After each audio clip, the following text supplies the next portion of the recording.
Hola, buenas tardes. Bienvenidos a nuestro segundo capítulo de Diarios de Campo en Arqueología, un espacio que ha creado el Instituto Colombiano de Antropología e Historia para conversar sobre temas de arqueología para un público general.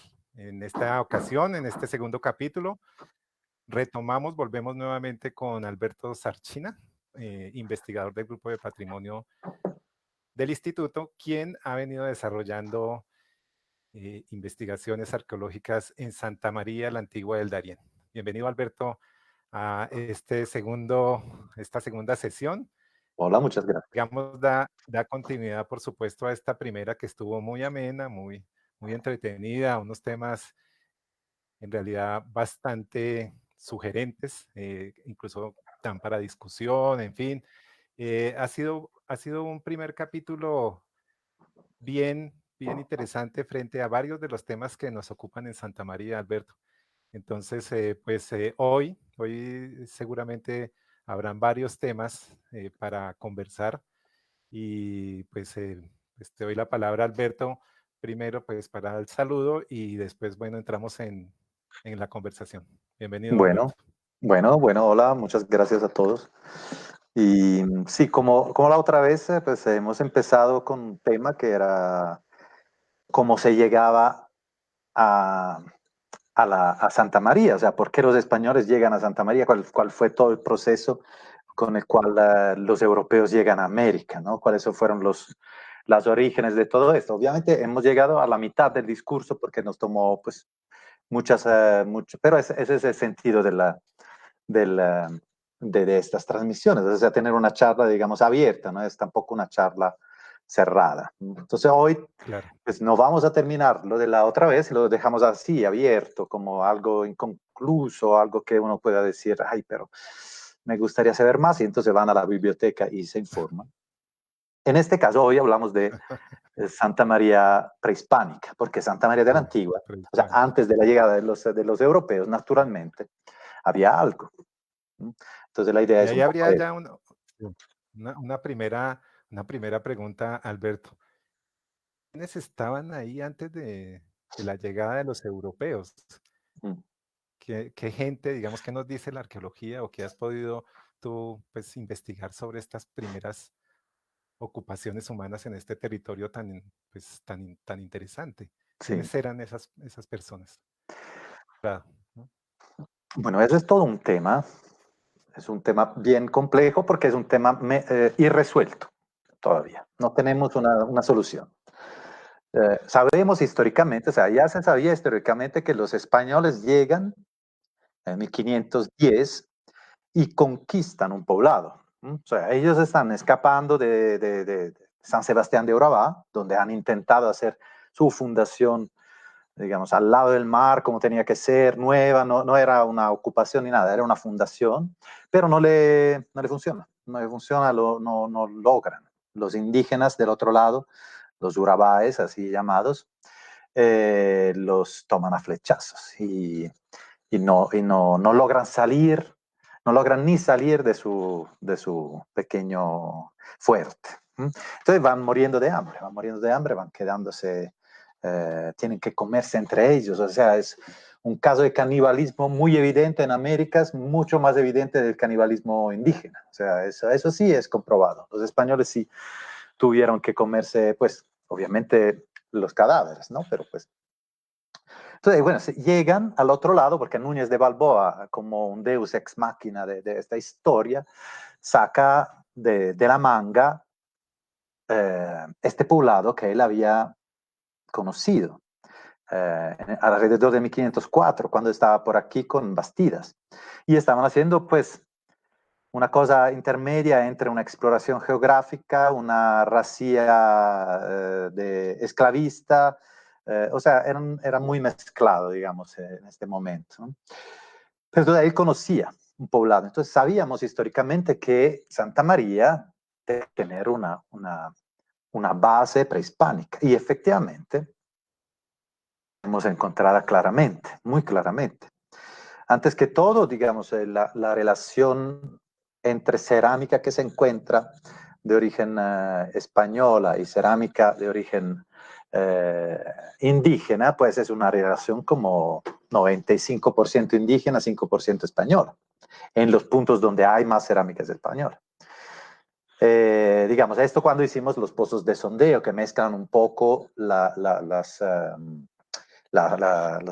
hallazgos, ¿no? Desde un punto de vista estratigráfico. Ya cuando empezamos a trabajar estratigráficamente, también en la fase de contacto, la presencia de cerámica indígena es altísima. Y eso pues significa que los españoles utilizaban muchísima cerámica local, porque pues sus sirvientes fundamentalmente eran locales, eran indígenas, sus cocineras eran indígenas. Entonces, la gran mayoría de la cerámica común que encontramos, de cocción, es cerámica indígena. Pero bueno, en el 2015 hemos hecho un corte muy grande en ocasión de cuando tuvimos que construir el museo. Antes de construir el museo, o la casa patrimonial, tuvimos que hacer una prospección muy amplia. En esa prospección fue muy claro, por primera vez, digamos, la doble estratigrafía, o mejor dicho, triple estratigrafía. O sea, anteriormente de la fase prehispánica, pues más o menos, mira, te muestro un poco cómo sería la estratigrafía, digamos, media del corte F, que es este corte, digamos, hasta ahora, eran 23 metros por 23, algo bastante, bastante amplio. No sé si se ve bien, pero digamos, a Sí una, se ve, sí se ve. Es una en excavación. estratigrafía le llamamos unidades estratigráficas, UE sería, ¿no? Entonces, la primera, que es el humus, sigue una unidad estratigráfica 2, una unidad estratigráfica 11. Esas dos más o menos corresponden, la 11 corresponde al periodo de vida colonial de Santa María de la Antigua. La 2 es una fase de post-abandono, pero donde se encuentra mucho material revuelto también de época colonial. Todos los huecos de poste que se encuentran debajo de 11 son todos los huecos de poste que tienen que ver con las construcciones de época colonial. Entonces, en este terreno que hemos llamado 12, se encuentra toda la construcción colonial. Y aquí fue interesante encontrar una casa indígena de servidores que tenía que ser al lado de una casa de amos españoles. Este 12 es un paquete de unidades estratigráficas muy finas que no se logran desentrenar la una de la otra. Es el clásico ejemplo en que se tiene que trabajar por niveles arbitrarios, por ejemplo, porque claramente aquí eso eran como 20, 25 centímetros. En esos 20, 25 centímetros hay fácilmente 300 años de historia. ¿Y realizaste excavaciones por niveles arbitrarios en ese 12? Sí, claro. Pero pues por niveles arbitrarios muy chiquitos, como de a 2, 3 centímetros cada uno. ¿Y cómo, digamos, cómo resultan, en muchas ocasiones hay unos desafíos importantes en la excavación arqueológica porque es complejo establecer las diferencias estratigráficas? ¿Cómo encontraste tú esas diferencias en Exacto. este caso? Bueno, es que esto es donde yo, o sea, es mi, digamos, propuesta para la mayoría de los arqueólogos que trabajan en un contexto prehispánico. Porque, digamos, los contextos coloniales, donde hay estructuras, donde hay pisos, donde hay muros, donde hay alcantarillas, bueno, son contextos donde la estratigrafía se puede aplicar bastante obviamente. Pero los contextos prehispánicos son mucho más complejos porque muchas veces ocurre esto, como la unidad estratigráfica 12, que según mi interpretación es la estacionalidad de los sitios de vivienda. O sea, esta gente muchas veces se movía siguiendo las estaciones húmedas y la estación seca. Y entonces estos sitios no eran sitios permanentes, sino que eran sitios que eran ocupados cada año o tal vez cada 2 años, porque la rotación podía ir más amplia, ¿no? y entonces eso no permite una creación de suelo muy, muy fuerte, muy firme.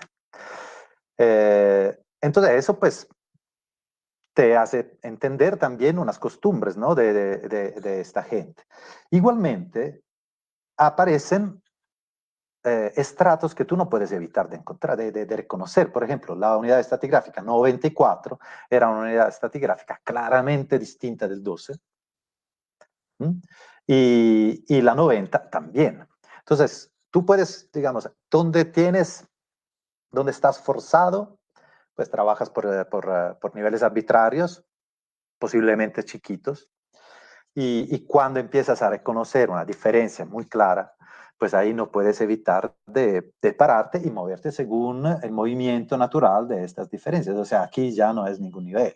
Aquí yo sigo el color y la textura de esta unidad estratigráfica. Entonces, cuando yo puedo decir, 94 es una cosa distinta, ya yo sé que 94 es un periodo en que estoy en la fase después de la fase agrícola. ¿Mm? Por ejemplo, en este caso teníamos una fase inicial de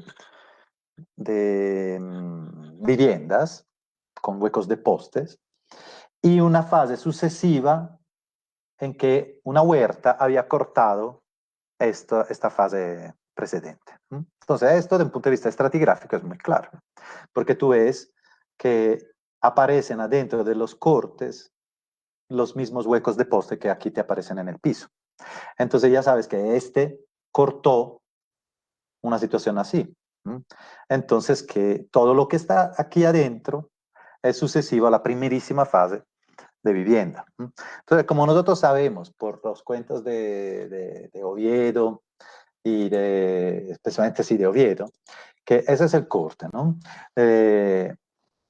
Que estos indígenas tenían huertas familiares, o sea, tenían como grupos de casas de unas 4 o 5 casas y al lado sus huertas. Entonces es muy posible que cada vez que volvían, empezaban una nueva huerta y con esta huerta cortaba los sitios de vivienda, ¿no? Entonces, por ejemplo, aquí tenemos muchos huecos de poste.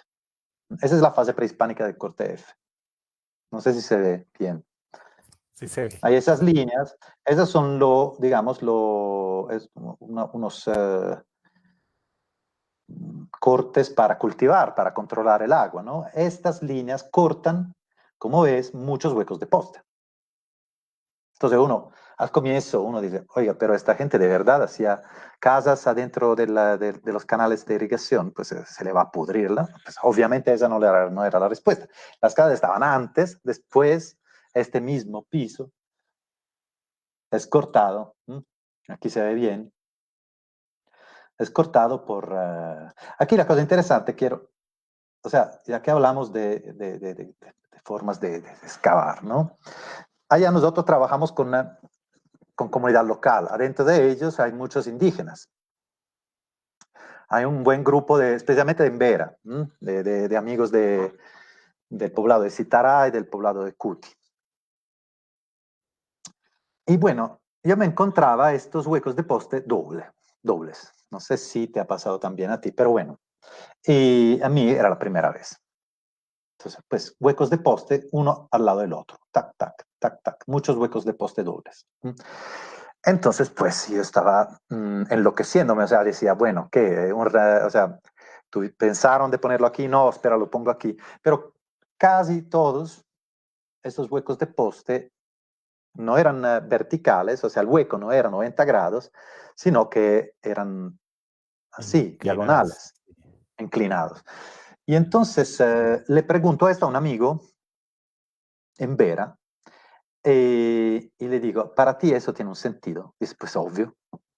Como obvio. Sí, sí, claro. Eso sirve porque pues uno cruza dos palos arriba, le hace un nudo, después cruza otros dos palos al otro lado, se pone un palo en el medio y ya. Ahí puedes construirte una cabaña, una cosa. Nosotros lo utilizamos para rostizar los animales, ¿no?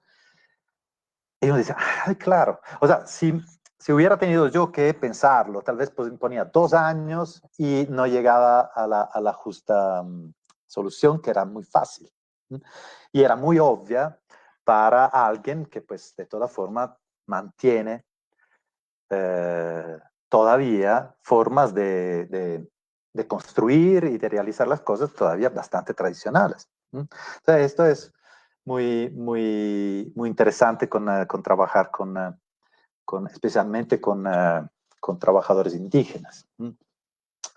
Pero bueno, entonces esta fase ha sido fechada alrededor del 1100, digamos, más o menos entre 1080 y 1130, por ahí. Y eso significa que pues el poblado de Darién, por lo menos en esta fase de ocupación, existía por lo menos desde el siglo XII. Entonces tuvo más o menos 3 siglos antes de la llegada de los españoles. Eso es lo más antiguo que has identificado en tus excavaciones. Hasta el momento sí. Hasta el Ok. momento sí. Y digamos, lo que... Entonces, pues he empezado a hacer también unas relaciones con otras excavaciones, ¿no? Tratando de entender las relaciones que podía haber de estos grupos. Bueno, entonces, ¿qué sabemos de estos grupos? Se Sí, dice que digamos, era gente de habla exacto. cueva, ¿no? Ah, ok, ok. Entonces uno dice, bueno, ¿quién eran? Bueno, por ahí había los zenúes, los taironas, bueno, ya estas definiciones son definiciones que en ese momento no gustan mucho a la comunidad arqueológica, ¿no? Pero digamos, lo que nos dicen los cronistas es que esta gente era gente de habla cueva. O sea, lo que los unía como una unidad era más o menos la lengua, una lengua que compartían. Eh, Entonces, alrededor de esta, ¿sí? ¿quiénes eran los Cueva, entonces? Exacto. ¿Quiénes eran esos cuevas? Sí, exacto. ¿Cuáles son tus Bueno, hipótesis sobre los Cueva?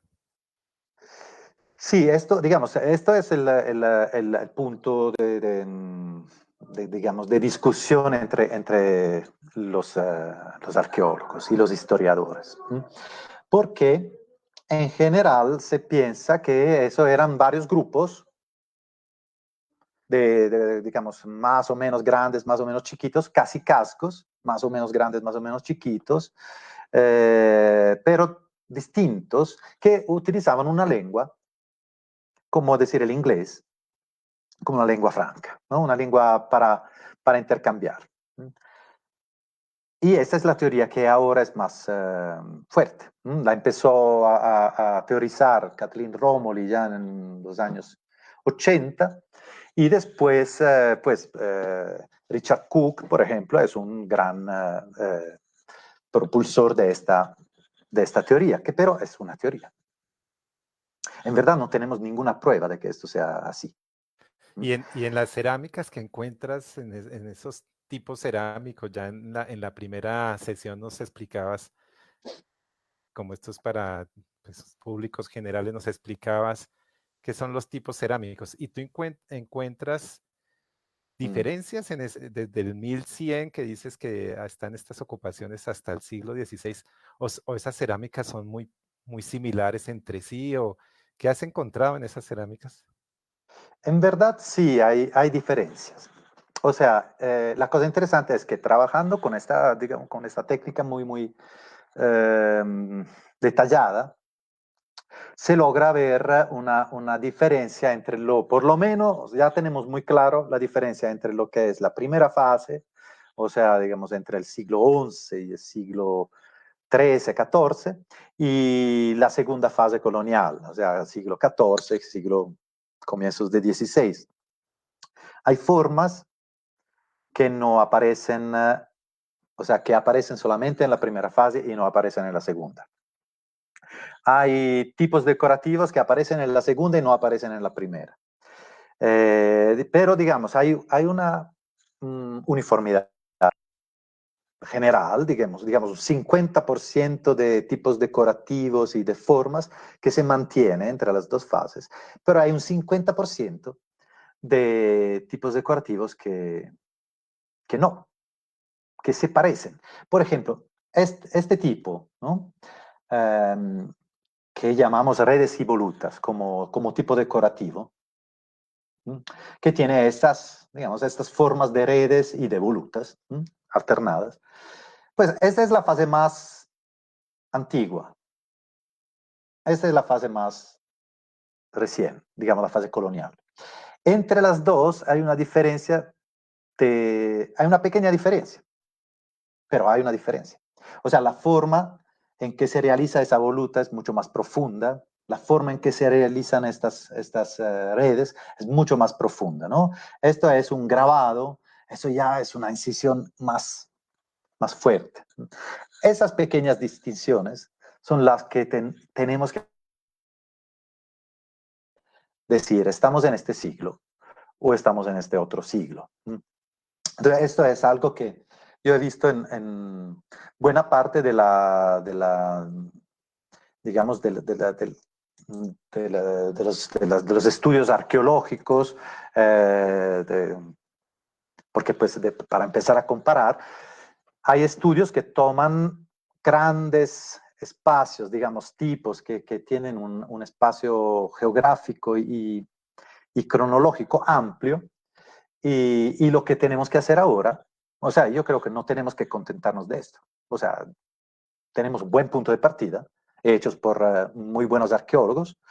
Lo que tenemos que hacer ahora es adelgazar esta distinción entre una y otro periodo cronológico. Entonces, en este sentido, efectivamente nosotros hemos visto distinciones, diferencias.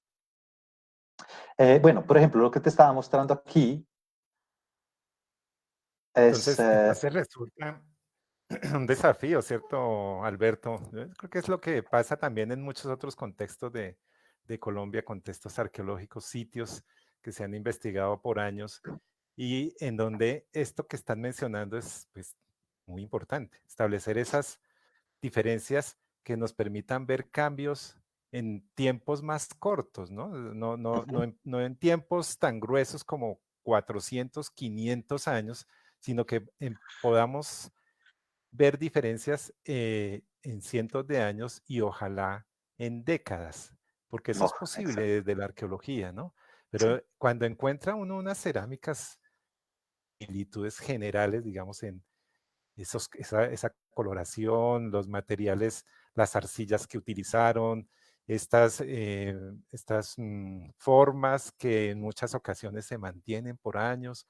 Resulta un desafío para nosotros en arqueología, Alberto. Entonces, este primer paso que nos muestras de ver una diferencia en una incisión, es decir, en estas volutas que mencionas tú, Uh-huh. una diferencia sutil que podría pasarse, digamos, percibida en algún momento, pues son esos elementos los que nos permiten a nosotros llegar a esas cronologías más finas, ¿no? Uh-huh. ¿Estas son las diferencias que has encontrado o has encontrado otras diferencias de esas No, cerámicas? no, hay diferencias mucho mayores. O sea, esta en verdad es entre los que están, digamos que en ese momento yo considero como continuidad. ¿Mm? O sea, en este 50% de continuidad hay este tipo de diferencia. O sea, hay una evolución. Entonces, lo que yo digo es, bueno, yo acabo de empezar. Empezó a tener, digamos, ya claro cuál es la cerámica que me dice estamos en el siglo XI-XII y la que me dice estamos en el siglo XIII, no, XIV-XV. El 13 todavía es un misterio, pero bueno, está ahí en este paquete de unidad estratigráfica 12. Digamos, o sea, hay mucho trabajo que hacer, mucho estudio de la cerámica que hacer.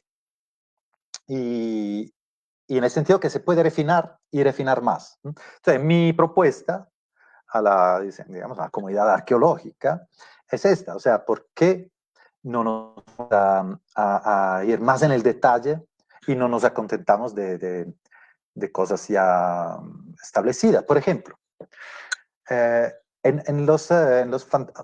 bueno, hoy se está inaugurando una targa a Alicia Rachel Dolmatov, ¿no? O sea, hablando de los Rachel Dolmatov, entonces, que hicieron un trabajo, Alicia Dusanzi. sí, Alicia Dolmatov, que hicieron un trabajo increíble. Ellos en sus libros y artículos siempre, muy honestamente, dicen dónde está el límite de su investigación. ¿Mm? Porque siempre hay un límite, o sea, en cualquier investigación, un investigador dice, bueno, esto no lo tengo claro. Por ejemplo, yo no tengo claro la unidad estratigráfica 12, o sea, tendría que estudiarla mucho mejor. ¿Mm? Pues lo escribo en un artículo. Ellos mismos también, por ejemplo, dicen, bueno, no hemos podido fechar de forma absoluta en Momil, por ejemplo, los tiempos, pero pues lanzamos una idea, una teoría, que pero hay y escriben. Hay que comprobarla, hay que estudiarla más, hay que profundizarla. Esta última frase, nadie la toma en consideración. O sea, se toma el libro Momil y se vuelve el Evangelio, según ¿no? El Evangelio arqueológico. Cuando el mismo investigador te está diciendo, mira, aquí hay que profundizar, ¿no? Hay que ser más detallados. Entonces, son los mismos investigadores que te dicen, pues, aquí hay que investigar más, aquí también, ¿no? Yo hago una propuesta para que sea discutida. Y después llega toda la comunidad, se toma esta propuesta y ya no la discute y se vuelve el tipo este y el tipo este. Y en verdad, pues yo creo que hay que discutir mucho. Por ejemplo, en esta similitud entre cerámica de Santa María de la Antigua y cerámica encontrada por los Rachel Dolmatov Dusan en Momil y en Ciénaga de Oro. ¿Mm? O sea, por ejemplo, esta es cerámica de Santa María de la Antigua, fase recién. O sea, estamos hablando 1400, 1500. Esto es Ciénaga de Oro. Miren esta cara, no sé si se ve bien, si está pixelado, si se ve bien. Bueno, miren esta cara de, pues, como me dicen mis amigos indígenas, este es un cacique. Pues es muy posible, ¿Mm? Muy posible. Es de toda forma alguien con gran pintura corporal, con decoraciones muy claras, con perforación de las orejas. Bueno, esta cara y este pues son prácticamente la misma cosa. O sea, es de una similitud impresionante. Así como esas piernitas que aparecen, que son de figuritas, que son incisas y que representan seguramente una decoración corporal, pues son iguales a estas piernitas idénticas. ¿Mm? Para no hablar de este silbato chiquito en forma de pájaro, este pues es un pájaro raro con un medio antropomorfo, pero y este es igual, son dos silbatos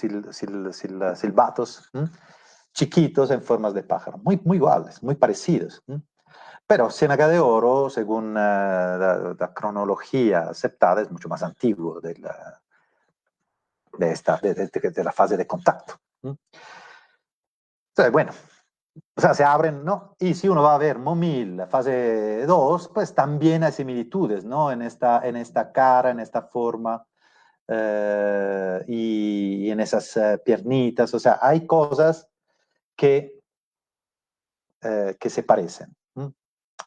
Claramente, aquí tenemos una relación muy directa, o sea, estos dos parecen hermanos, estos dos pajaritos parecen hermanos, esas dos piernas, ¿no? Entonces, pues hay algo, y Ciénaga de Oro está bastante lejos de Santa María de la Antigua, hay que pasar todo el Urabá, hay que llegar prácticamente al Sinú, Sí, al sí, medio Sanjón. hay similitudes y eso creo que pasa en varias zonas del país en términos arqueológicos. De todas formas, hay que tomar con pinzas todo este tema de las similitudes, ¿no?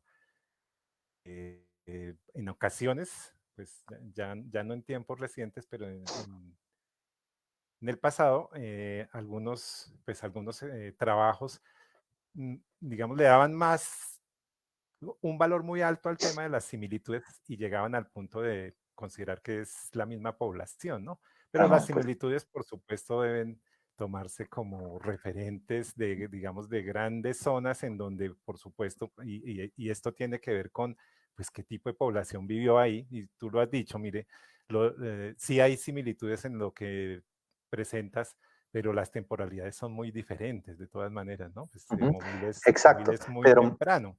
pero no, no Eh, eh, tenemos, no tenemos fechas de radiocarbono de Ciénaga de Oro. sí, claro, no, total, total. Es decir, lo que a mí coincido contigo bastante en que pues se presentan como unos modelos que explican ese pasado a partir de estas, me parecen claves.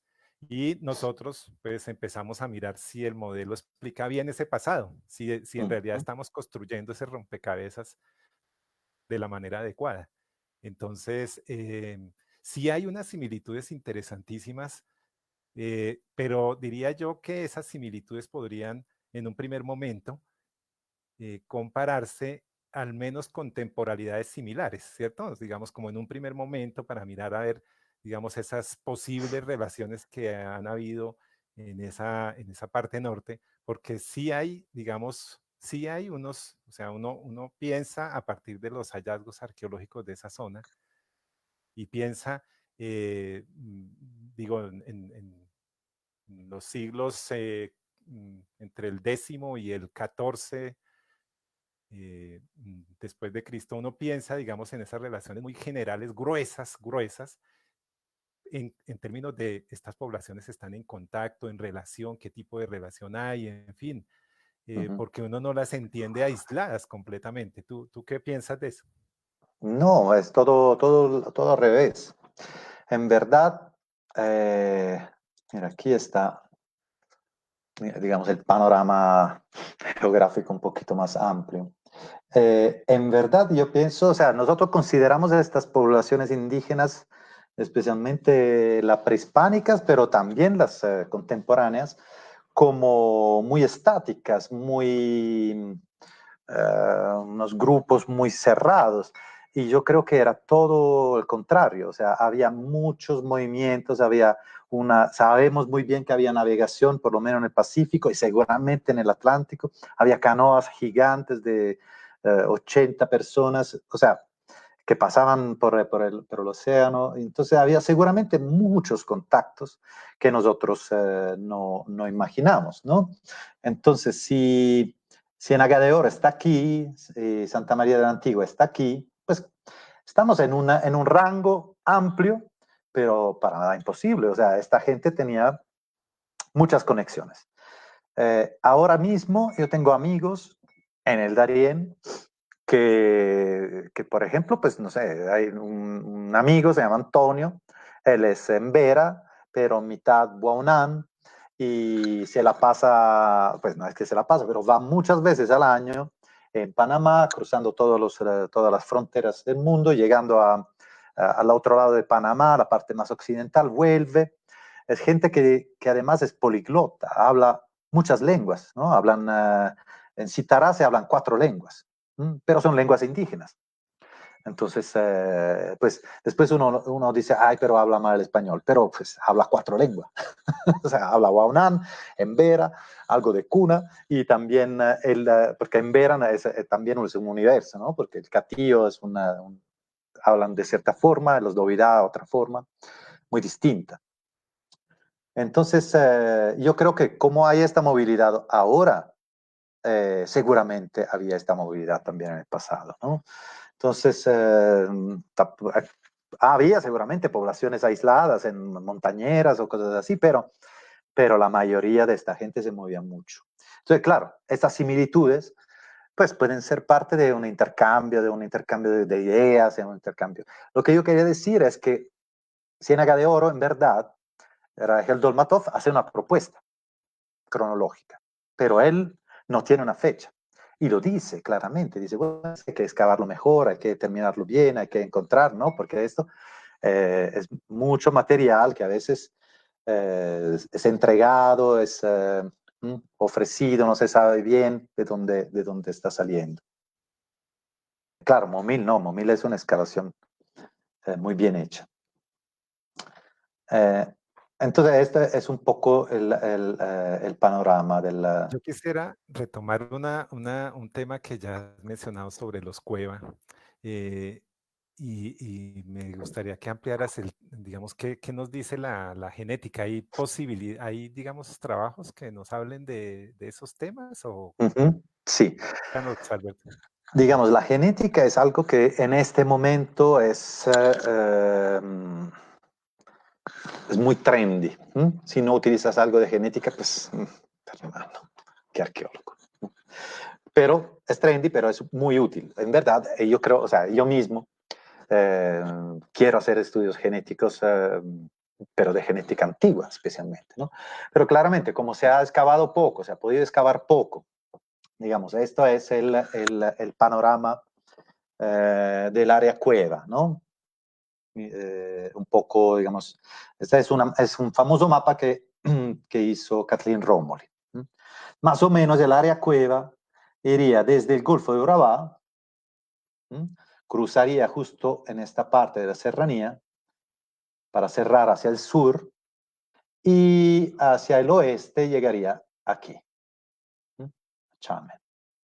Entonces, más o menos se toma pues buena parte de lo que es Panamá, ¿no? El Darién es esta parte ahora. En verdad, a Darién, la palabra Darién antes era solamente un río y un poblado, que era el poblado de Darién. El río Darién era este, posiblemente no se llamaba Darién, posiblemente se llamaba Tarén o Tanel, pero esa es otra cosa, o sea, bueno, ese es otro asunto que es la lingüística, ¿no? O sea, es como los españoles escuchaban esas palabras indígenas. Pero bueno, de toda esta área, las únicas investigaciones, o sea, los únicos ADNs antiguos que tenemos son de Panamá, de unas excavaciones hechas recientemente por Juan Guillermo Martín, por Mendizábal, y ahora con este proyecto que hicieron del Art Empire, que es muy interesante, y pues yo saqué unos dientes aquí, de los cuales hemos podido sacar muy poca información genética, pero por lo menos sabemos una base. O sea, de toda el territorio cueva, en verdad tenemos muy pocas informaciones genéticas antiguas. Pero se hicieron pruebas de genética en habitantes contemporáneos y claramente queda una raíz genética. O sea, la genética logra entender la antigüedad digamos, de un haplogrupo con respecto a otro. Pues yo hablo así, o sea, sé muy poco de genética, pero es algo que pues tenemos que conocer. Entonces, bueno, digamos, hay dos formas, digamos, toda la genética por línea materna y toda la genética por línea paterna. Entonces, los estudios genéticos por línea materna sobre individuos contemporáneos nos dicen que hay una permanencia muy amplia de las poblaciones autóctonas aquí, en toda la región. Como que no ha cambiado mucho desde hace mínimo 8.000 años. De un punto de vista paterno se ve ovviamente una intrusión increíble del cepo europeo, y con respecto a las mujeres africanas e indígenas, ¿no? Pues entonces se ve muy bien cuando estudias la genética del lado paterno, se ve muy bien la llegada, digamos, colonizadora.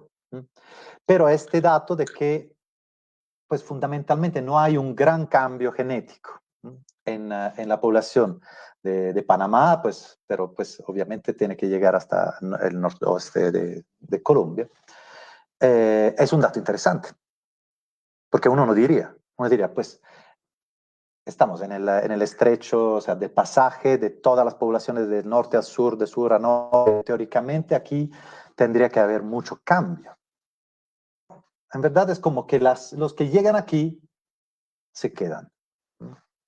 Claro que tenemos muchas pruebas de los primeros, del pasaje de los primeros homínides en América, especialmente en el lado pacífico, pero justo cerca de Santa María de la Antigua hay el único sitio atlántico conocido, por lo menos que yo conozca, donde se encontraron puntas de flechas de tipo Clovis, o sea, algo relativo a la primerísima fase de la llegada de los seres humanos a América, y es en Valle de la Gloria, que está como a 25 kilómetros de Santa María de la Antigua. Lastimosamente, una excavación que no logró encontrar un contexto, una fecha clara, y bueno, habría que volver ahí. Todo esto para decir que sí, la genética nos dice muchas cosas, nos dice muchas cosas, y por lo que yo entiendo, digamos, que no es mucho, tengo que conceder, digamos, las poblaciones chipchenses tienen una relación con los haplogrupos de tipo A2 más fuerte que con respecto a otros haplogrupos. Las poblaciones de tipos chocoanos tienen más bien una relación con los haplogrupos de tipo B2. Entonces, bueno, eso nos dice mucho, en verdad, porque en verdad las poblaciones son mucho más mezcladas de lo que de así, A y B. Pero digamos, el hecho de haber encontrado aquí, en el entierro, el único entierro donde se encontraron huesos, porque el terreno aquí es terrible y se come los huesos, que daba como resultado un haplogrupo de tipo A2, pues nos dice que esta gente estaba más cercana, digamos, entre comillas, a los chipchenses que a los chocoanos. También un muy recién artículo salido justo este año, después de las investigaciones hechas en Panamá, etcétera, pues ponen en relación los antiguos habitantes de esta zona más con los cunas que con otras poblaciones. Todo esto es una discusión muy amplia porque obviamente los cunas aparecen de un punto de vista histórico desde el 1611 en adelante, y entonces pues hay quien dice que no tenían nada que ver con los cuevas, como por ejemplo Catherine Romoli, y quien al contrario sostiene que efectivamente sí hacían parte de esta gran, digamos, macrocosmo cueva. Supuestamente los cunas vivían aquí, alrededor del río Tuira. Esto por lo menos es lo que ellos dicen de ellos mismos. Y yo creo que hay que tomar siempre seriamente las palabras de las poblaciones y sus memorias. Y pues más o menos la cosa no es tan lejos de cómo ha sido estudiado por otros estudiosos.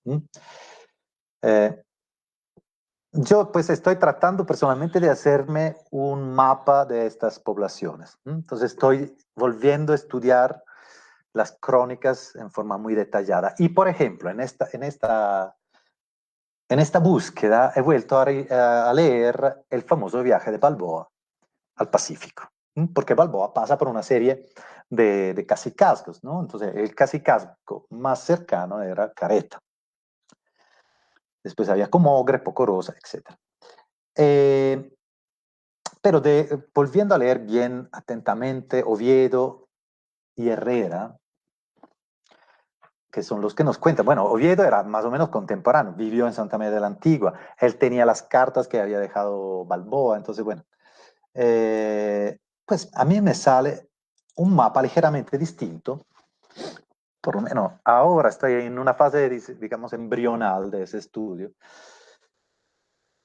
pero por lo que yo entiendo, Balboa en verdad no salió nunca del Golfo de San Miguel. O sea, no llegó nunca a ser, o sea, sí llegó al Pacífico, obviamente, pero no salió del Golfo de San Miguel. Eso fue su trayectoria. Entonces él, o sea, encuentra, pues desde Careta, que era, digamos, el aliado, encuentra el cacicazgo de Ponca, después Cuarecua, Torecha, Porque, Chape, y Chape está aquí, Entonces él ya tenía unas canoas muy básicas que les habían prestado. Y era tiempo de mar tempestuoso, entonces casi se muere ahogado. Entonces, en verdad, pues ahora no quiero entrar en los detalles, pero estoy moviendo un poco este mapa de Romoli, un poquito todo más acá, un poquito todo más chiquito. Y claro, tenemos huecos muy grandes de donde eran esos cacicazgos y estas poblaciones. Me perdí un poco, pero bueno, más o menos. No, no, digamos que ahorita nos hablas de esos documentos históricos. eh, Tradicionalmente, bueno, los historiadores, los arqueólogos, en fin, tienen cierta reserva, o no cierta reserva, sino tratan de una manera particular esos documentos.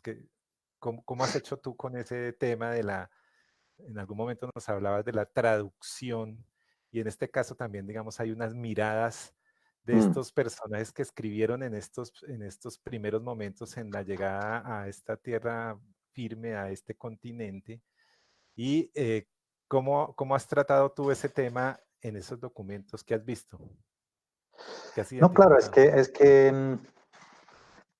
o sea, estas lenguas, si uno se escucha, se sienta hablar, escucha los amigos cunas, los amigos emberas, los de Dovidaca, tío, pues son lenguas que tienen unas consonantes y unas vocales especialmente que nosotros no tenemos, ¿no? Entonces hay formas muy guturales de pronunciar ciertas vocales o muy paladar de utilizar ciertas consonantes que nosotros podemos escribir en tres formas distintas, yo y tú.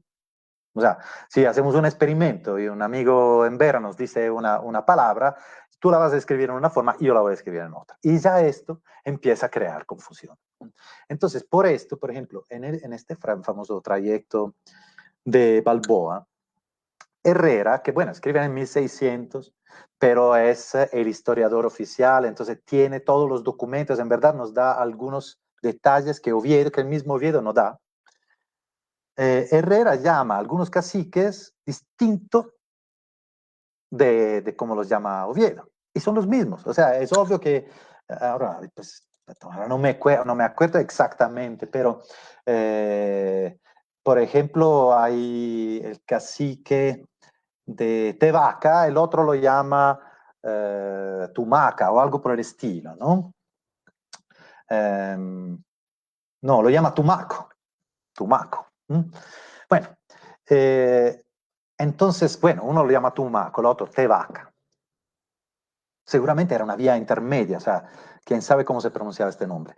Entonces, claro, nosotros del Cueva tenemos unas transcripciones hechas por cuanto fueran atentos, por gente que no sabía cómo escribir ciertas letras y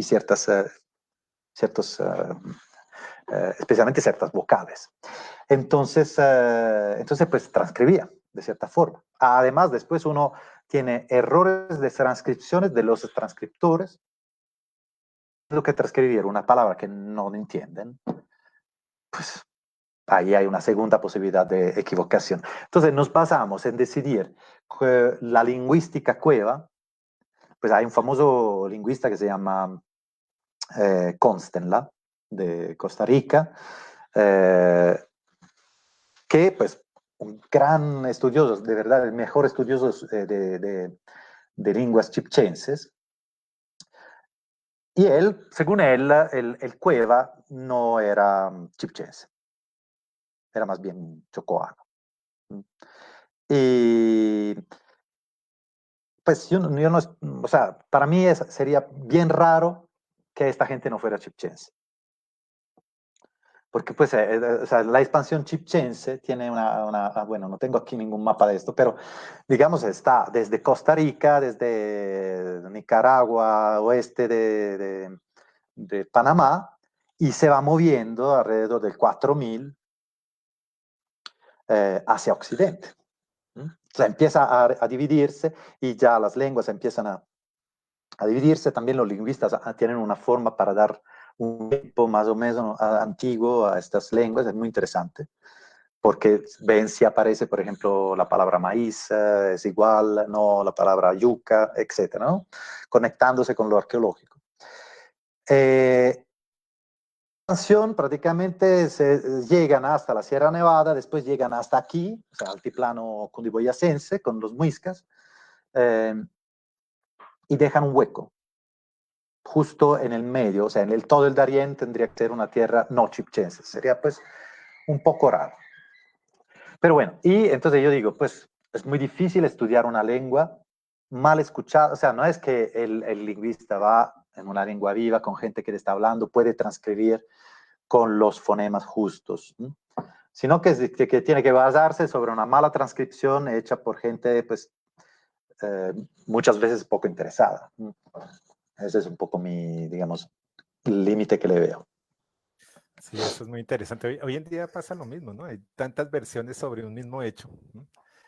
Ujú. Tantas miradas y a la vez recibimos de una manera particular, tenemos, es decir, no recibimos tabula rasa, sino que también tenemos nuestro propio filtro y seguramente, digamos, esto también ocurrió en esos momentos en que habían tantas formas de ver el mundo y se escribía sobre eso que se estaba viviendo.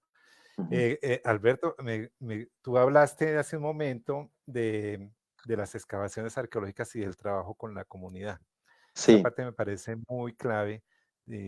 Quería preguntarte, bueno, además de la necesidad de integrar a las poblaciones locales dentro de la investigación arqueológica y que tienen, por supuesto, digamos, ellos tienen también, hablando de las diferentes miradas, también tienen una postura frente a eso que llamamos nosotros vestigios arqueológicos de ese escenario, de ese ámbito. Eh, ¿Cómo ves tú la integración? ¿Cómo ha sido ese trabajo con la comunidad? Ujú. Digamos, pues, para que nos cuentes un poco en extenso. Pues sí, no, esto es muy importante en nuestro proyecto porque es algo que hemos, digamos, tomado como central desde el comienzo, desde que hemos inventado este proyecto. Y, digamos, entre lo que nos pidieron la comunidad cuando llegamos, o sea, empezamos a hacer reuniones con las comunidades, porque hablar de comunidades es una cosa ya de por sí un poco limitante, porque en esos territorios hay muchas comunidades distintas. ¿Sí? Y entonces, por ejemplo, aquí hay comunidades en Vera, Catío, entre comillas, que vienen más bien de la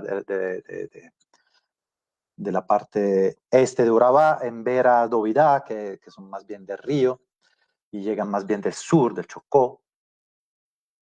Y hay comunidades colonas que llegan también de Córdoba, algunas que son más antiguas y son más afrodescendientes que llegan del Atlántico y llegaron para la explotación de la madera especialmente, y otras poblaciones que son afrodescendientes pero que llegan desde el Atrato, entonces son más bien de las ciénagas y viven en las ciénagas de Mariaga, en las ciénagas de Unguía. Y digamos, la población más antigua que hay ahí es un poblado, se llama Arquía, que es Guna, que están ahí por lo menos desde el 1600. O sea, es un poblado bien antiguo.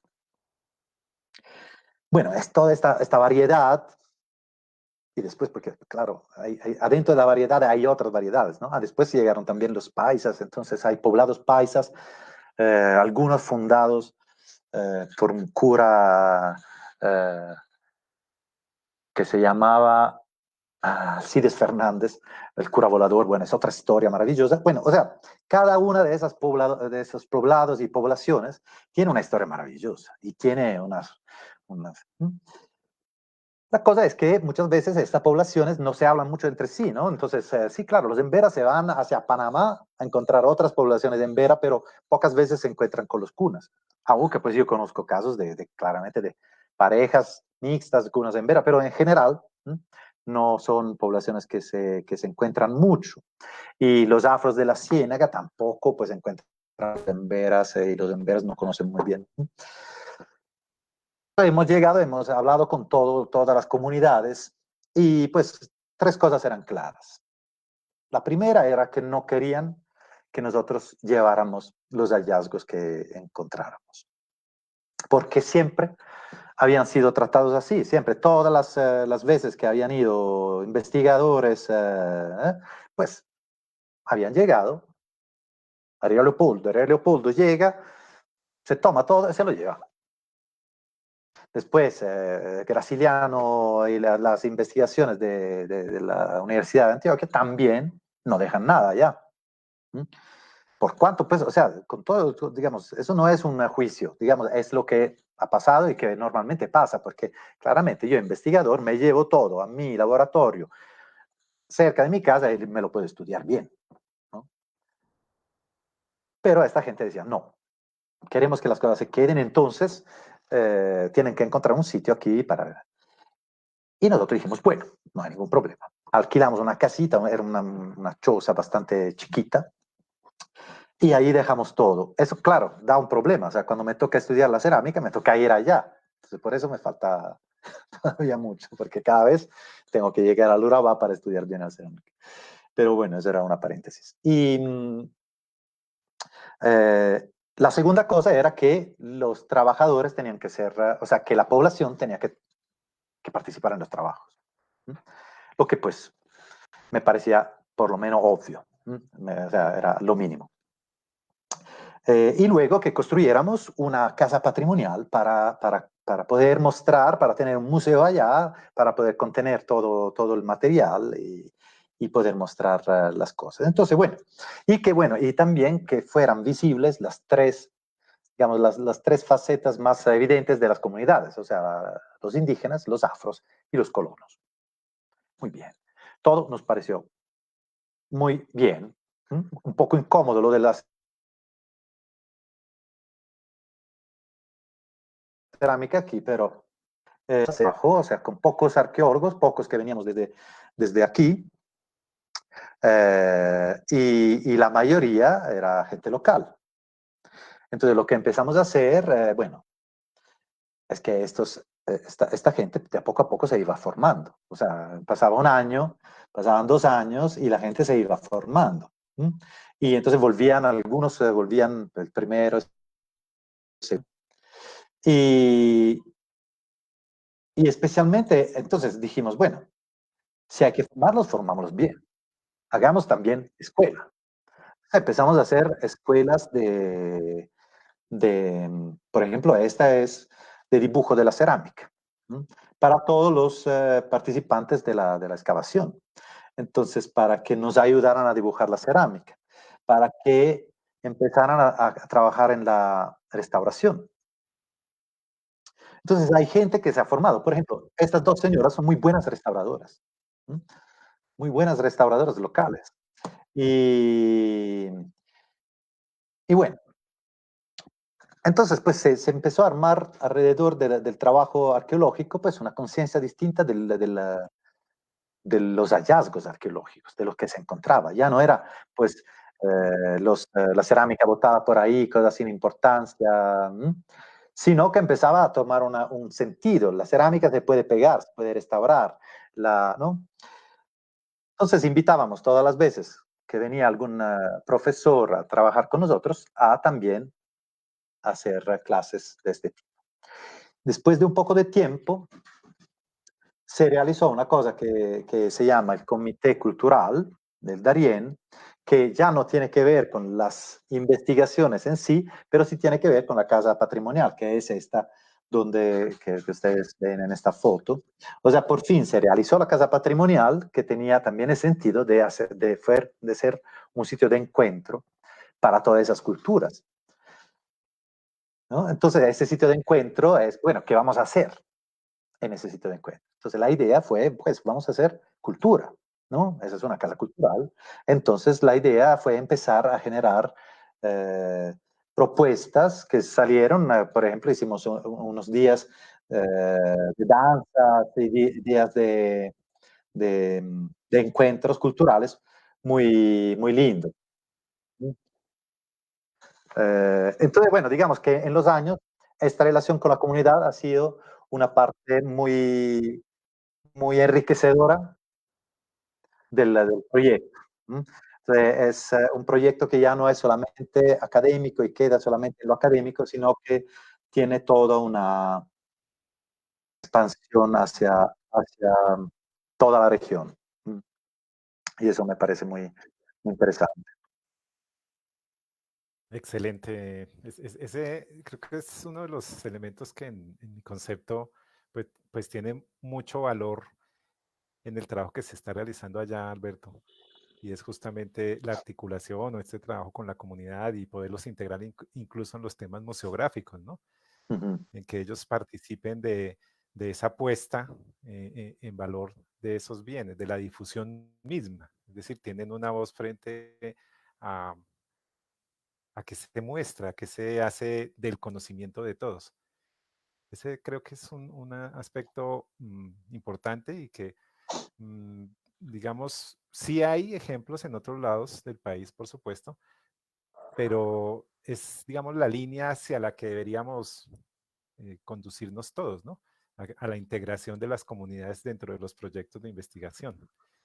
Eh, mm, Hay otros sitios que son bien interesantes, Alberto, y que tienen que ver con pues, todos estos temas que nos has mencionado desde digamos, desde los primeros momentos que al menos la arqueología nos indica frente a la ocupación humana, todos estos temas que desde la lingüística también apunta, desde los documentos históricos, es decir, hay todavía un gran número de preguntas por resolver, por supuesto.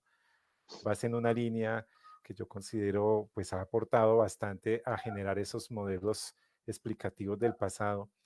Pero hay dos sitios que son interesantes, me refiero a Triganá y Ujú. a San Francisco. Sí. Cuéntanos un poco esos dos sitios y por qué son tan importantes esos lugares. Pues digamos, nosotros sabemos que cuando llegan los españoles, estas bahías que están en el Atlántico son deshabitadas, porque el cacicazgo más cercano al de Darién es Careta, y eso ya es Panamá. Eh, pero pues como es un sitio muy cercano a Santa María, después de un poco, de cuando existe un nuevo museo, la cosa interesante es que se genera no solo un interés, sino que mucha gente dice, pues empieza a decir, mira, yo conozco un sitio arqueológico, mira, yo sé dónde se encuentra mucha cerámica y te acompaña a estos sitios. Entonces, en una de estas, pues aparte de haber conocido como otros 25 sitios que habría que explorar, uno de estos es la bahía de Trigana y San Francisco. Ahí es una bahía muy amplia, hay por lo menos 4 sitios arqueológicos de momentos cronológicos distintos.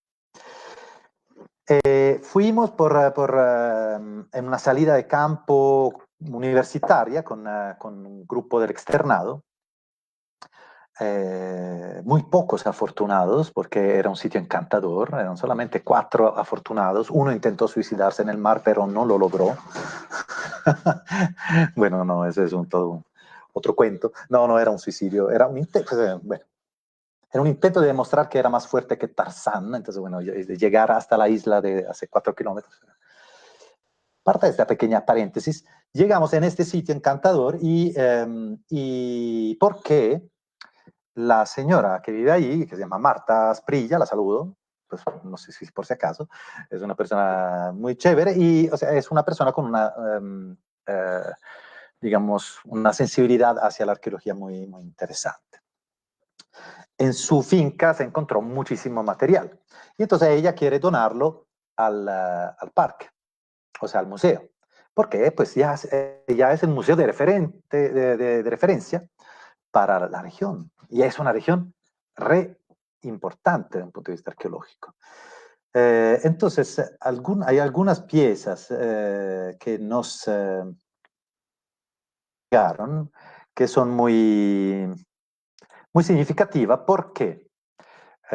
si alguien se vio el material que Santos en los años 80 sacó del Estorbo, que es al otro lado del Golfo, pues es material muy parecido a este que estamos mirando aquí. No sé si se ve. O sea, esas son tapas. Es material por ejemplo, estas caritas con múltiples incisiones, con muchos ojos, son prácticamente idénticas. Entonces nosotros hemos excavado, esta es pues una reconstrucción gráfica de una olla gigante, ¿no? Eso es casi 1 metro. Es una olla seguramente para contener líquidos, tal vez para fermentarlos, podría ser para chicha. Este material ya hace parte de nuestra colección del museo. De hecho, como te decía, tendríamos que pensar ya en una ampliación del museo porque empieza a llegar mucho material que es donado de colecciones privadas. Entonces, bueno, eso es lo interesante. Mira esta figurita, qué belleza. Este material es muy parecido a lo que se encontró Santos al otro lado del Golfo. Entonces, en este momento nosotros hemos hecho una excavación estratigráfica, hemos llegado solamente hasta, digamos, hay una doble estratificación de este sitio, una mucho más antigua, hasta esta no hemos llegado todavía, pero hemos llegado al nivel de estos, o sea, al nivel el Estorbo, por lo menos una parte del Estorbo. Lastimosamente falta todavía encontré carbón, tengo que hacer la prueba de radiocarbón y estoy esperando las fechas para poder tener y poder fechar también en forma segura esta tipología cerámica del otro lado del Golfo. Pero eso nos dice algo, o sea, nos está diciendo que en un cierto momento, yo creo anterior a la primera fase de Santa María, o sea, estamos hablando de algo antes del 1100, pues en las dos partes del Golfo había comunidades que hacían exactamente el mismo estilo de cerámica, porque eso no es que encuentras una pieza, son todas las piezas que son muy, muy relacionables con las del otro lado del Golfo. Esto para decir que nos falta muchísimo, o sea, nos falta muchísimo para hacer, nos falta muchísima investigación. Nos faltan muchas investigaciones hechas en forma detallada, estratigráfica, con más posibilidades de hacer fechamientos de radiocarbono, con más posibilidades de sacar huesos para estudiar ADN antiguo. Nos falta mucho para entender qué había pasado en esta parte del planeta. Bueno, es una investigación que es muy rica de Sí, sí, sí, cosas. por supuesto. Bueno, yo creo que ya vamos finalizando, Alberto. Sí, Solamente quiero referirme digamos, a quienes están siguiendo esta transmisión. Hay gente de Honduras, de Ciudad de México, de aquí de Colombia, de varios lugares, del Huila, de Medellín, de Bogotá, de Popayán. Varios comentarios, algunas preguntas. Solamente para ir cerrando, te presento algunas y es, bueno, ¿cuál desde tu punto de vista han sido las principales dificultades del desarrollo de tu investigación arqueológica en esa zona? bueno, claramente es una zona complicada, ¿no? Es una zona complicada desde el punto de vista del orden público, no es una zona completamente controlada por el Estado, al revés. Entonces, bueno, claro, digamos que hay que mantener siempre una cierta eh, capacidad de diálogo con todos y un distanciamiento, digamos, de lo político, lo máximo posible. O sea, allá por ejemplo, nosotros hablamos de cultura. Lo que hacemos es hablar de arqueología y de cultura. Y de esta forma, pues se está creando de todas formas una posibilidad de encuentros de comunidades que a veces no se encuentran, hablando de cultura, que es la base para crear, digamos, un tejido de paz. Entonces, tratamos de llegar sin pretensiones de ningún tipo, pero tratando de poner semillas para ir creando un tejido para la paz. Otra pregunta digamos, se hace aquí a propósito de estas piezas que tienes y que nos estás mostrando. ¿Cuáles son esos tipos de contextos que para ti han resultado muy sugerentes, que, digamos, incluso te trasnochan pensando en ellos frente a la explicación de qué tipo de contextos son o qué tipo de piezas son, cómo entran a ser leídas dentro de un contexto arqueológico? Mm. Bueno, yo creo que cualquier contexto es como un enigma maravilloso para un arqueólogo. O sea, el arqueólogo es un curioso por naturaleza, si no hubiera sido otra cosa. Mm. Pero si eres arqueólogo, tienes la curiosidad, ¿no? Entonces, cualquier contexto. El contexto, por ejemplo, yo por mucho tiempo me preguntaba cómo eran las casas cómo juntar, pues ahora que lo digo, ¿no? Cómo juntar estos puzzles de huecos, ¿m? Para entender, ¿no? Aquí vemos, hay un puzzle, ¿no? Entonces yo puedo poner esta imagen y hacer un juego para niños o para adultos, que es, bueno, o sea, ¿cómo es esta casa? ¿Cuál es la forma de esta casa? Bueno, o sea, hay muchas formas en que podemos llenar esto, ¿no? De decir, bueno, estos huecos de poste hacen parte de, de un contexto obviamente doméstico. Son cortados por otro contexto, que es un contexto agrícola y doméstico. Entonces aquí hay dos contextos que están hablando en sí. Pero, pues, como esta es un dibujo de una casa indígena hecho por Oviedo, o sea, alguien que vivió en Santa María y vio las casas, ¿no? Entonces son casas que están en el piso, no son palafíticas como las casas en veras, son más bien muy parecidas a las casas cunas. Tenían una entrada y después un ingreso, ¿no? Entonces tienen como un atrio de entrada abierto y una parte cerrada. Bueno, con base en esto, entonces uno empieza a jugar con esos huecos, además que empieza a ver la profundidad de los huecos y decir, bueno, entonces los más profundos tienen que ser los postes más, digamos, estables, los más arquitectónicamente portantes. Los menos profundos, entonces uno empieza a jugar con colores, ¿no? Aquí los rojos son los más profundos y los amarillos son los menos profundos. Entonces, pues empieza a decir, bueno, en este caso, esta podría ser la entrada, el famoso atrio de entrada. Aquí podría estar la puerta donde pasa la gente y la forma de atrás no era perfectamente rectangular, sino más bien curvilínea, como todavía se hace entre los cunas. Y este otro, que era otro corte al lado, pues podría ser o la cocina o otro ambiente o una casa precedentemente construida y después movida. Entonces, pues uno ya empieza a tener, digamos, no tiene la certeza, pero es muy posible que esto fuese. Pero claramente los contextos funerarios son los que te dan mayor información cerámica, porque ahí es donde encuentras enterradas la mayoría de las piezas que puedes reconstruir, porque se entierran en tierra. O por lo menos se pueden también romper de un punto de vista con una forma ritual, porque nosotros prácticamente siempre hemos encontrado cerámica destruida. Entonces, es muy posible que hubo rupturas rituales, ¿no? Entonces, bueno, así es como uno empieza a reconstruir, empieza a ver, digamos, esto es el entierro con todos los fragmentos, después hace una reconstrucción gráfica en que empieza a reconocer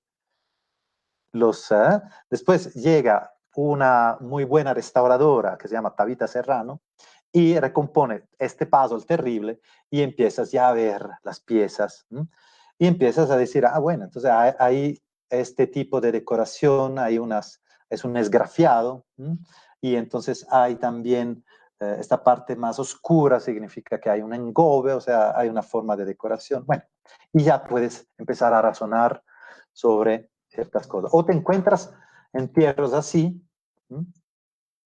Después, cuando vas a restaurar la pieza, te das cuenta que este plato te está contando muchas cosas, ¿no?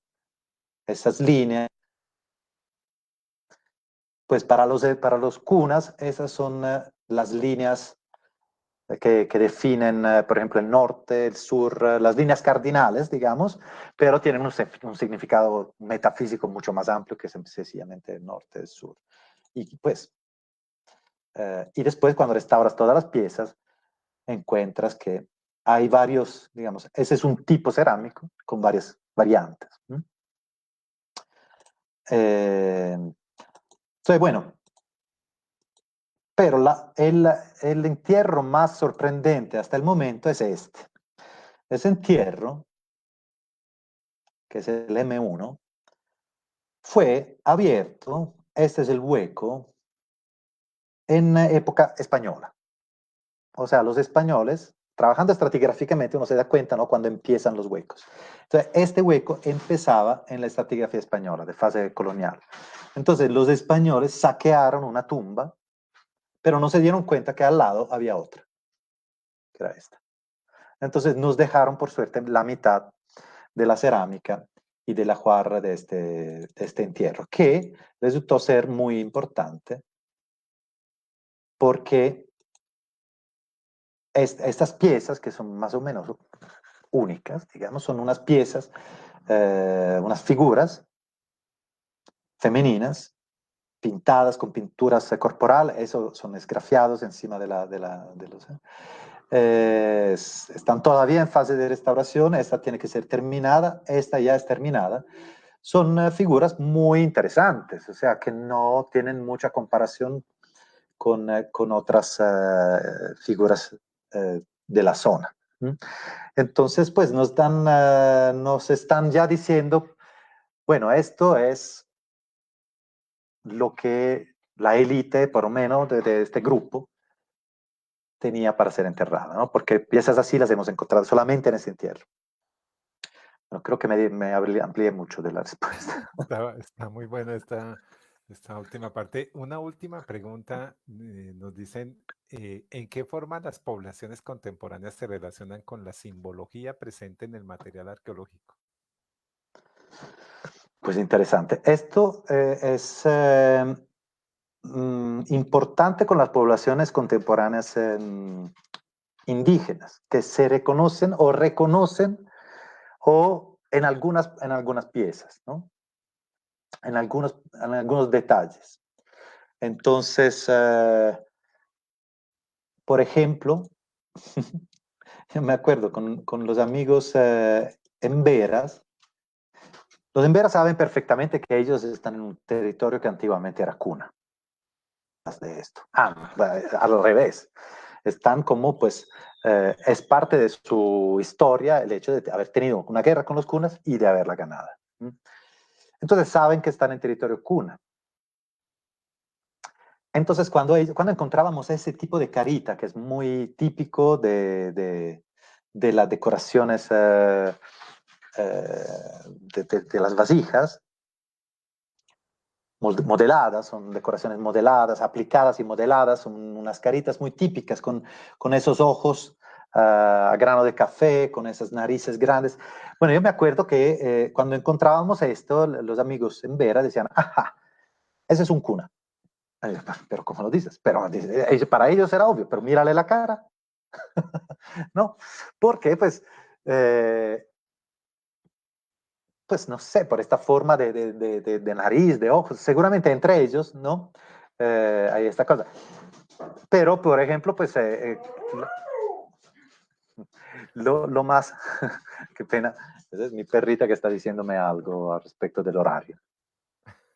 Pero bueno, en otros casos, como por ejemplo esto de la vasija con estas líneas, pues amigos cunas me comentaban esto, que esta señal, esta especie de cruz, para ellos son las vías, son estos caminos digamos, galácticos, esos caminos que unen el norte con el sur, el este con el oeste. Y el aquí, el arriba y el abajo, porque son 7. Entonces es muy importante, muy interesante hablar con la comunidad local sobre los hallazgos y sobre estas iconografías. Hay una última pregunta, ya es la final para una respuesta muy puntual, Alberto. Bueno. Nos preguntan, ¿cómo una... ¿cómo se convierte un área arqueológica protegida en un parque arqueológico? Esta pregunta nos la hace César Sánchez. Uno supondría, dice César, que la idea de parque arqueológico es un área pensada para el turismo. ¿En Santa María contamos con espacios turísticos diferentes al museo? ¿O volverlo parque estaría pensado más en una necesidad para trabajar con la comunidad en la zona? Bueno, buena pregunta, César. La idea es justamente bueno, eso es el tipo de hallazgo que tenemos para mostrar en Santa María Antigua, ¿no? Esto es un patio, es un empedrado así, pero es lo que queda de la ciudad colonial. Entonces, pues el desafío nuestro es mostrar esos patios, describiendo bien cuál era el contexto originario, que eran casas de madera, entonces que desaparecieron, entonces con reconstrucciones, con cuento, y claramente y tener adentro de esta museografía del parque también la parte comunitaria, porque es muy importante, porque el territorio, digamos, una investigación arqueológica y un parque arqueológico llega en un territorio. Y el territorio es habitado, el territorio es vivo de poblaciones que, como hemos visto, tienen unas historias maravillosas para contar. Y no es que el espacio y el tiempo se paran en este momento histórico que nosotros tratamos de congelar en una museografía, no.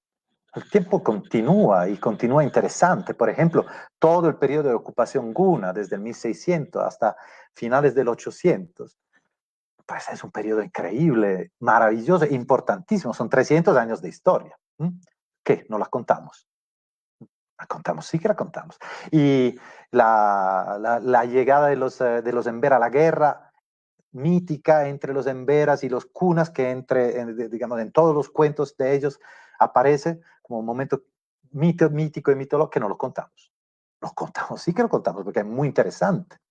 Así como vamos a contar cómo llega la gente aquí, queremos contar también del cura volador que fundó Balboa, que es un pueblito ahí. O sea, es importante no aislarse en una bola académica, en una bula arqueológica, donde los arqueólogos hablan solamente con otros arqueólogos. Entonces, por esto, estamos tratando de tener o sea, la estamos construyendo exactamente en esos años, o sea, este año, próximo año, en los próximos 2, 3 años vamos a construir la museología, es decir, museología y museografía del parque,